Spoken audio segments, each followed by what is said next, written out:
नमस्कार विद्यार्थी मित्रांनो, मी अभिलाष वराडे एऑनआयएस अकॅडमीच्या यूट्यूब चॅनलवर पुन्हा तुम्हा सगळ्यांचे स्वागत करतोय. विद्यार्थी मित्रांनो, आजचा जो आपला विषय आहे त्यामध्ये आपण जगातील सर्वात जास्त प्रदूषित शहर म्हणून लाहोर या शहरांचा इथं उल्लेख केला जात आहे सध्या परिस्थितीत. आता का बरं केलं जात आहे, त्याच्या मागील कारण काय आहे आणि विशेष करून इथं बघायला गेलं तर पाकिस्तान मधलं हे शहर आहे लाहोर. आता याला कल्चरल कॅपिटल ऑफ पाकिस्तान असं देखील म्हटलं जातं आणि यामध्ये जे प्रदूषणाची समस्या आहे त्याच्यासाठी प्रामुख्यानं तिथले पॉलिटिशियन आहे ते भारताकडे बोट दाखवत आहे, हे प्रमुख आहे. आता याच्यामध्ये भारताकडे का बरं बोट दाखवत आहेत आणि पर्पज काय आहे आणि इतर कारण काय आहेत हे देखील आपण समजून घेऊया. आता इथे कारण मीमांसा डिस्कस करण्याचा पर्पज असा आहे विद्यार्थी मित्रांनो, कारण एकंदरीत जर बघायला गेलं तर प्रदूषणाचा विषय हा ज्या पद्धतीनं भारतामध्ये गंभीर आहे त्याच पद्धतीनं पाकिस्तानमध्येही तसाच गंभीर आहे आणि कारण ऑलमोस्ट सिमिलर आपण म्हणू शकतो. म्हणूनच आपण हा विषय इथं आपण समजून घेणार आहोत. चला तर सुरुवात करूया. त्याच्यामध्ये हे समजून घेऊया की सर्वप्रथम हे लाहोरला जगातील सर्वात जास्त प्रदूषित शहर म्हणून कोणी तिथं म्हटलेलं आहे तर IQ एअर नावाची एक प्रायव्हेट कंपनी आहे.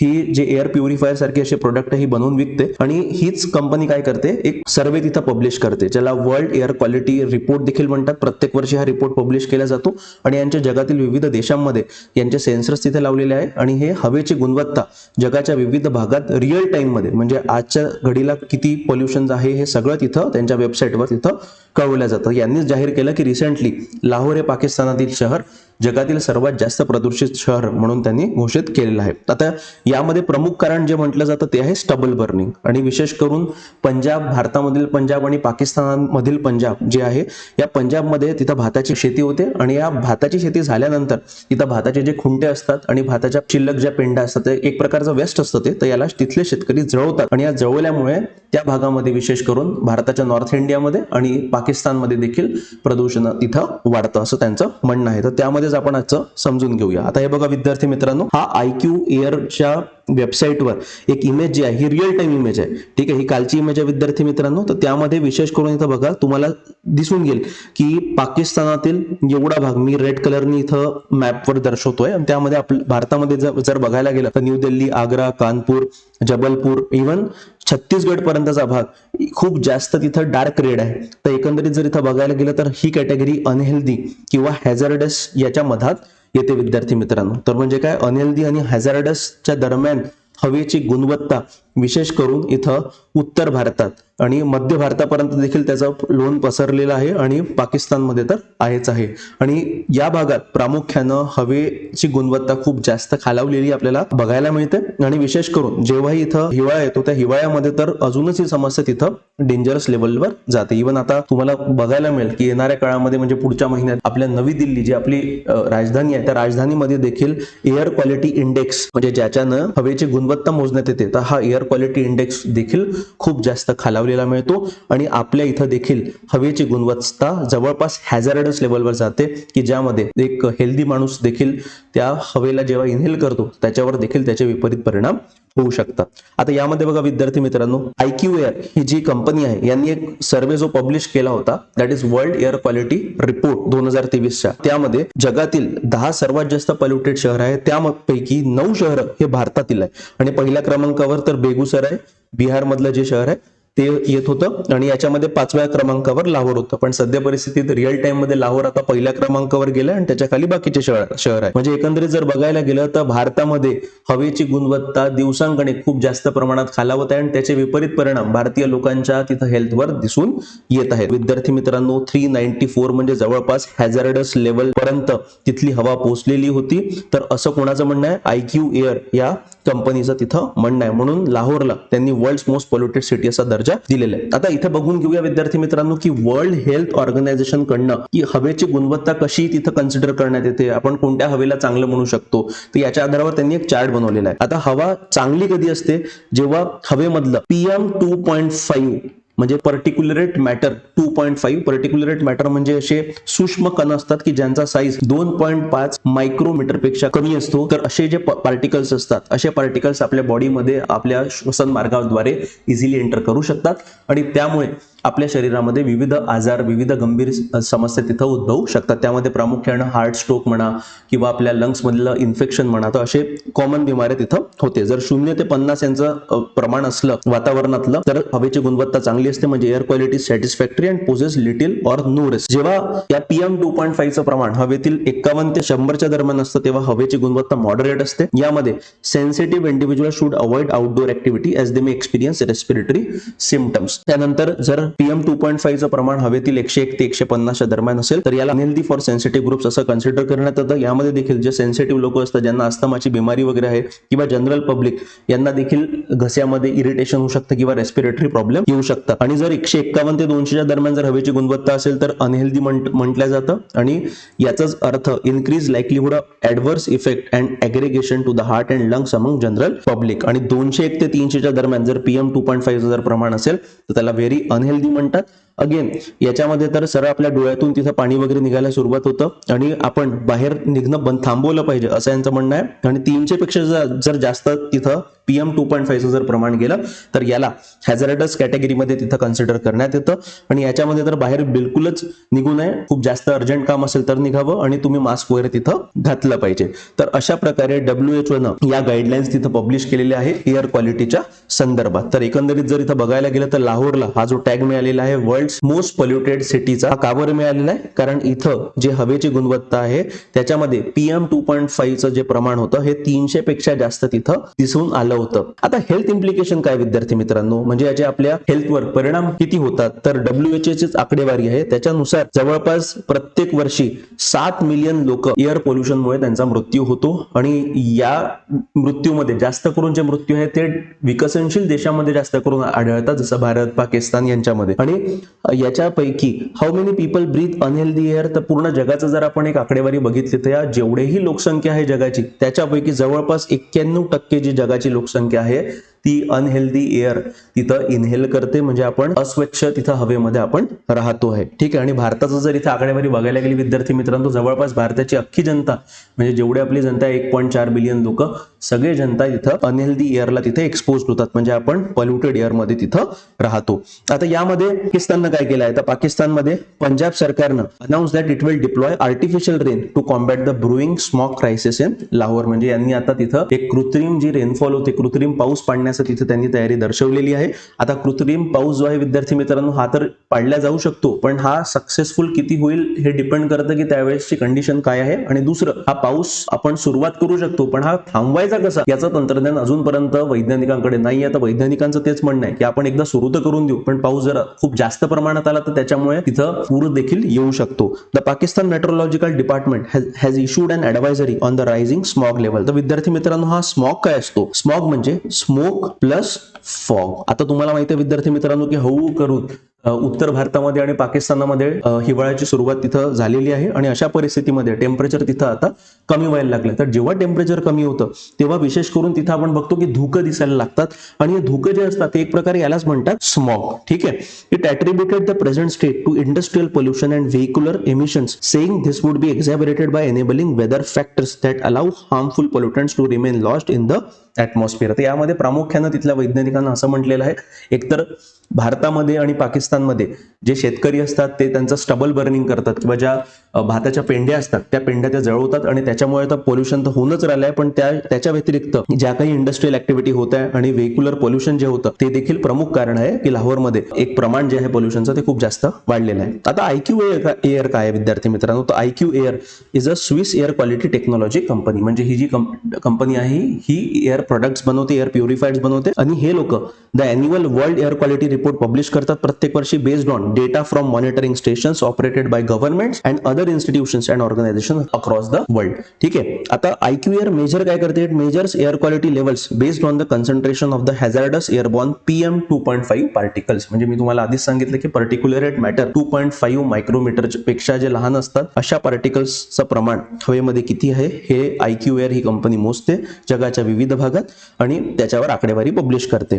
PM2.5 pollution primarily from burning fossil fuel. आता जे काही आपण इंधन जळवतो त्याच्यामुळे याचं निर्मिती होते होते आणि याच्याचमुळे आपल्या शरीरात heart attack, stroke, oxidative stress with several health implications अशा प्रकारच्या गंभीर बिमाऱ्या तिथं आता उद्भवू लागल्या आहेत. आता विद्यार्थी मित्रांनो, हे PM 2.5 म्हणजे एक्झॅक्टली किती, तर आपलं जे केस असतं त्या केसाचा जो साईज असतो विद्यार्थी मित्रांनो किंवा डायमीटर असते ती जवळपास 50 ते 180 मायक्रोमीटर जे असते. आपलं हे PM 2.5 म्हणजे हे जे फाईन पार्टिकल्स असतात तर हे आपल्या केसाच्या 3% त्यांचा साईज आपण तिथं म्हणू शकतो. आणि यापेक्षा मोठा जो कण असतात ते असतात PM10, ज्यांना कोर्स पार्टिकल म्हणतात. ते मोठे असतात, जसं पोलन तुम्ही ऐकलं असेल, डस्ट पार्टिकल जे आहे जे आपल्याला दिसतात ना PM10 म्हणतात. आता जनरली हे PM10 म्हणजे पर्टिक्युलर मॅटर त्यांचा साईज 10 मायक्रोमीटर पेक्षा लहान आहे किंवा 10 मायक्रोमीटर पर्यंत आहे. तर असे जे पार्टिकल असतात ते आपल्या नाकामध्ये तिथे एंटर केल्यानंतर आपल्या नाकामध्ये जे केस असतात ते केस त्यांना रोखून टाकतात, म्हणजे ते आपल्या शरीरामध्ये एंटर करत नाही. पण जर पर्टिक्युलर मॅटर 2.5 किंवा त्याच्यापेक्षा कमी साईजचे जर पार्टिकल्स इथं आपल्या शरीरामध्ये आपलं जे डिफेन्स सिस्टम आहे ते त्याला आपल्या बॉडीमध्ये एंटर करण्यापासून रोखू शकत नाही.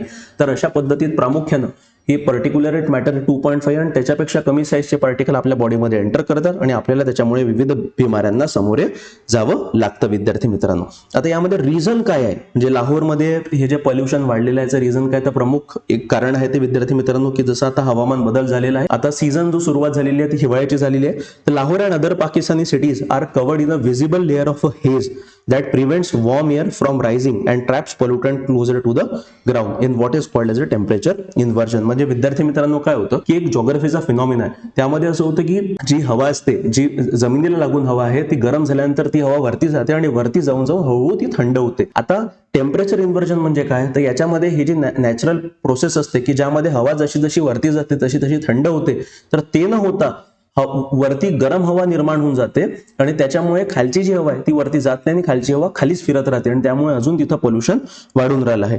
Lahore in particular is located in a low lying region surrounded by hills which traps pollutants and prevents the dispersion of smog. यामध्ये जर इथं बघायला गेलं विद्यार्थी मित्रांनो तर हिवाळ्यामध्ये प्रामुख्यानं उत्तर भारतामध्येच आणि पाकिस्तानमध्ये या भागामध्ये जर तिथं बघितलं तर हवेचा जो वेग आहे तो मंदावतो, म्हणजे हवा ट्रॅव्हल इझिली करत नाही आणि एका जागेवर हवे राहण्याचं प्रमाण खूप जास्त असतं. विशेष करून जर लाहोरची तिथं भौगोलिक परिस्थिती जर आपण बघितली तर लाहोर हे हिल्सच्या मधात लोकेटेड असलेले शहर आहे. तर यामुळे काय होतं की तिथली हवा बाहेर जाण्यासाठी कुठला वाव मिळत नाही.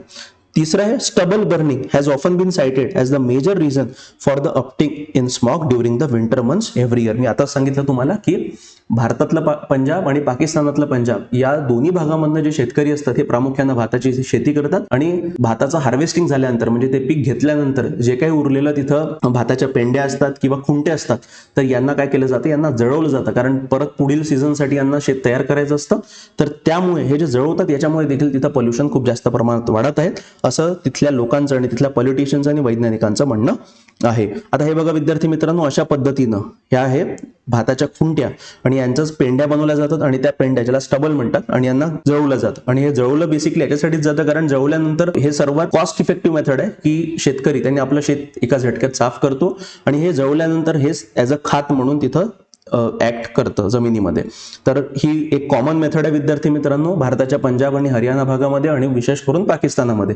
आता याच्यामध्ये देखील भारत सरकारनं पंजाब सरकारनं प्युनिटिव्ह ऍक्शन घेणं सुरू केलेलं आहे, म्हणजे काय पेनॉल्टी लावणं सुरू केलेलं आहे की शेतकऱ्यांना त्यांनी वेगवेगळे माध्यम अवेलेबल करून दिले आहे. मशीन्स वगैरे ज्या आहे त्या एकदम माफक दरात शेतकऱ्यांना दिल्या जात आहे किंवा काही काही भागात तर फ्रीमध्ये दिल्या जात आहे की तुम्ही ते जळवू नका, कारण त्याचा प्रॉब्लेम भारताच्या नवी दिल्ली जी राजधानी आहे भारताची त्याला देखील फेस करावा लागतो आणि पाकिस्तानलाही फेस करावा लागतो. यामध्ये बघा लाहोरची इमेज आहे विद्यार्थी मित्रांनो, याला म्हणतात हेज किंवा काहीच दिसत नाही समोरचं, व्हिजिबिलिटी एकदम कमी होते, एकदम स्मॉग. यालाही एक आपण हे जे कशामुळे होतं स्मॉगमुळे होतं, म्हणजे स्मोक प्लस फॉगमुळे. आता हे टेम्परेचर इन्व्हर्जनचं मी ते सांगितलं. नॉर्मल कंडिशन मध्ये काय होतं की जी गरम हवा असते जमिनीला लागून ती वरती जाते आणि थंड होते, ठीक आहे. पण टेम्परेचर इन्व्हर्जन मध्ये काय होतं तर वरती एक गरम हवेचं लेअर तिथं तयार होऊन जाते, म्हणजे जशी जशी हवा वरती जाते ती थंड होण्याच्या ऐवजी अजून गरम होते, तर म्हणून खालची हवा ती थंडच राहते आणि तेवढं पोल्युशन अजून वाढत जातं.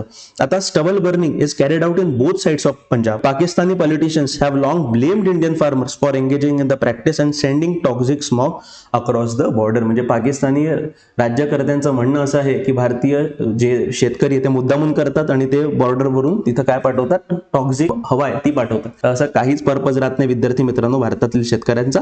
शेतकऱ्यांना त्यांचा खर्च वाचवायचा आहे, त्या खर्च वाचवायची सर्वात बेस्ट मेथड काय तर जे काही स्टबल आहे, जे काही पेंड्या आहे त्यांना जळवणं.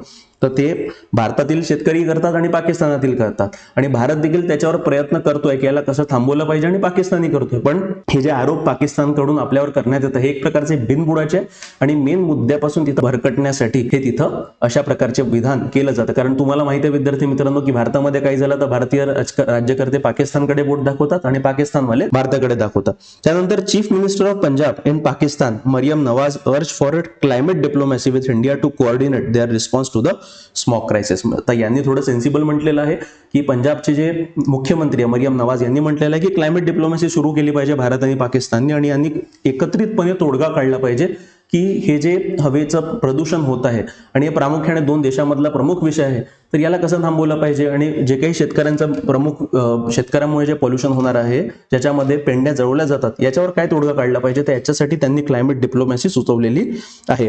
पण इश्यू असा आहे विद्यार्थी मित्रांनो की भारत तयार आहे पण पाकिस्तानातील राज्यकर्ते तयार आहेत की नाही, हा सर्वात मोठा मुद्दा आहे. आता एकंदरीत जर बघायला गेलं तर भारतामध्ये अजूनही जम्मू अँड काश्मीरमध्ये रिसेंटली टेररिस्ट अटॅक झाले आणि त्याचा उदय तो प्रामुख्याने पाकिस्तान मधूनच झालेला आहे. आता पाकिस्तान जर भारतावर दहशतवादी हल्ले जर करत राहील आणि सोबत असे जर जे मेन मुख्य विषय आहे ज्याच्यामुळे प्रॉब्लेम भारतातील नागरिकांना आणि पाकिस्तानातील नागरिकांनाही होत आहे, अशा मुख्य मुद्द्यांकडे तिथले नेते लक्ष देत नाही आणि भारताला नाहक त्रास त्यांचं देण्याचं काम चालूच आहे. The primary source contributing to elevated PM 2.5 concentration include biomass burning, म्हणजे जे काही इंधन आहे ते जळवलं जातं. ॲग्रिकल्चर रेसिड्यू इन्सिनरेशन, म्हणजे तुम्हाला सांगितलं जसं ज्या भाताच्या पेंड्या असतात त्या जळवल्या जातात.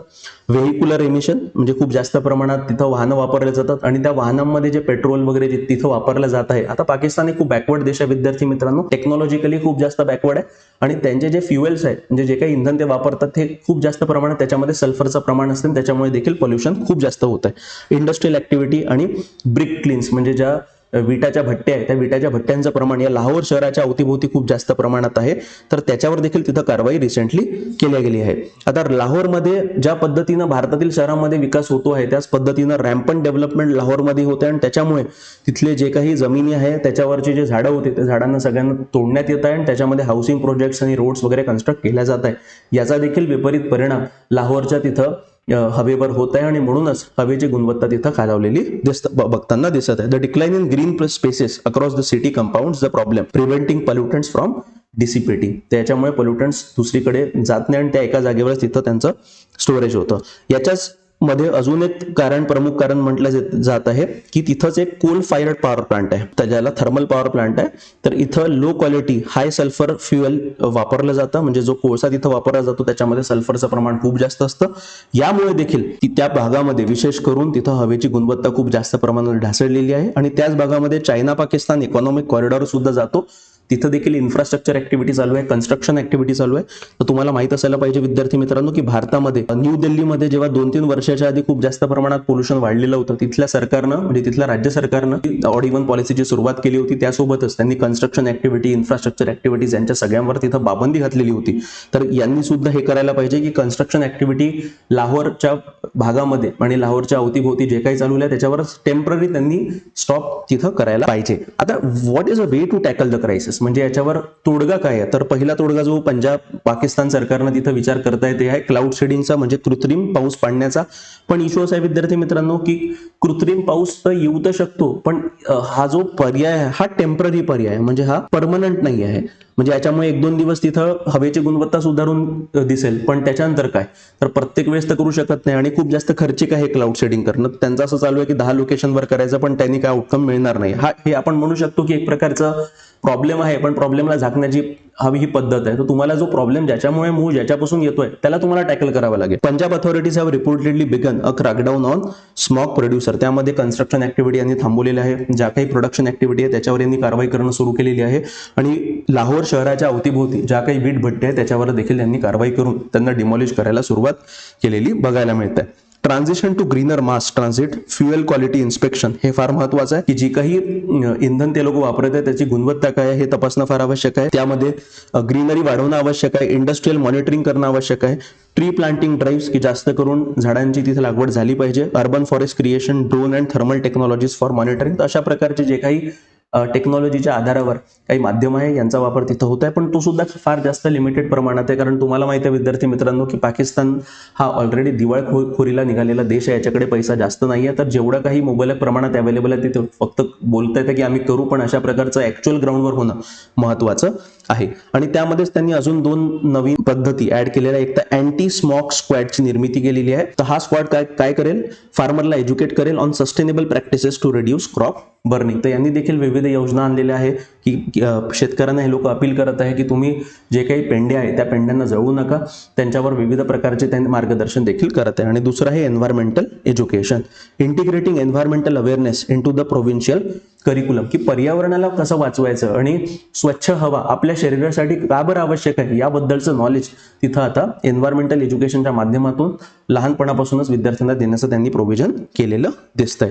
तर विद्यार्थी मित्रांनो, हे फार महत्त्वाचं आहे की पर्यावरण हा मुद्दा अजून देखील साऊथ एशियामध्ये विशेष करून, त्यामध्ये भारत आला, पाकिस्तान आला, श्रीलंका आला, नेपाळ आला, या देशांमध्ये अजून हा मुख्य मुद्दा नाही आहे. म्हणजे आपल्या जेव्हाही इलेक्शन होतं, आता जसं महाराष्ट्राचे इलेक्शन आहे, याच्यामध्ये कोणत्याच राजनैतिक पार्टी तिथं पुढे येत नाही आणि सांगत आहे की नाही आम्ही पोल्युशनवर असा उपाय करणार आहोत. कारण लोकांना अवेअरनेस नाही, लोकांना माहित नाही आहे की पर्यावरण खराब असण्याच्या आपल्या शरीरावर, आपल्या इकॉनॉमीवर, आपल्या अर्थव्यवस्थेवर काय परिणाम होणार आहे म्हणून. तर हे जेव्हापर्यंत लोकांमध्ये याचा अवेअरनेस केला जात नाही तोपर्यंत याच्यावर तोडगा निघणं फार कठीण आहे. आणि ती परिस्थिती संपूर्ण भारतात आहे आणि पाकिस्तानात आहे. म्हणजे एकंदरीत जर बघायला गेलं तर प्रॉब्लेम सारखाच आहे.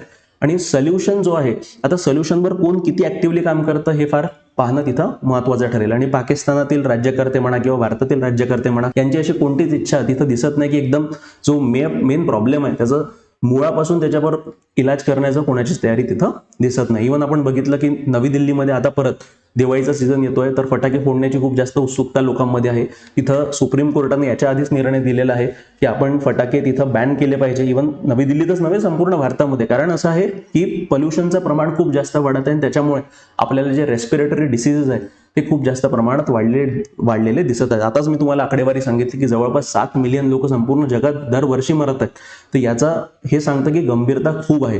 पण याच्यामध्ये आता भारतामध्ये हा विषय जेव्हा येतो फटाकेवर बंदी आणण्याचा, तर बहुतेक करून याला धार्मिक अँगल दिला जातो की हिंदूंचे सण आले तरच तुम्हाला दिसतात पण बाकीच्यांचे सण काय. तर माझं स्पष्ट म्हणणं आहे विद्यार्थी मित्रांनो की कोणाचेही सण असू द्या, कोणत्याही धर्माचे सण असू द्या, पण याच्यावर एकमतानं तोडगा तिथं निघाला पाहिजे. कारण आपण जर आपले धार्मिक पुराणं बघितले किंवा आपण धार्मिक ज्या पद्धतीनं रूढी बघितल्या, तर कुठेही असा उल्लेख नव्हता की दिवाळी आली म्हणून फटाके फोडलेच पाहिजे म्हणून. हे फटाके नंतर आले खूप जास्त करून. तर आपण याला एक जो धार्मिक आधार देतो, हा धार्मिक आधारिक आहे एक प्रकारचा खोटा आहे विद्यार्थी मित्रांनो. तर अशा पद्धतीनं विद्यार्थी मित्रांनो, लाहोर जगातील सर्वात जास्त पोल्युटेड सिटी म्हणून घोषित करण्यात आलं आहे. याचं कारण काय आहे, त्यांच्यावरती काय उपाय करत आहे हे देखील आपण बघितलं. आणि भारतावर जो आरोप यांच्याकडून करण्यात येतोय की भारतामुळे पोल्युशन होत आहे, तर असं बिलकुलच नाही आहे. ठीक आहे, थोडं 5-10% प्रमाणात तर असूही शकतं, पण मेजर जे आहे, मेजर कारण पाकिस्तानातच जडलेले आहे आणि त्याच्यावरच त्यांनी तोडगा काढायला हवा. तर चला, तर आजच्या व्हिडिओमध्ये इतकंच विद्यार्थी मित्रांनो. तुम्हाला जर व्हिडिओ आवडला असेल तर व्हिडिओ लाईक करा, शेअर करा आणि चॅनलला सबस्क्राईब करायला विसरू नका. धन्यवाद विद्यार्थी मित्र.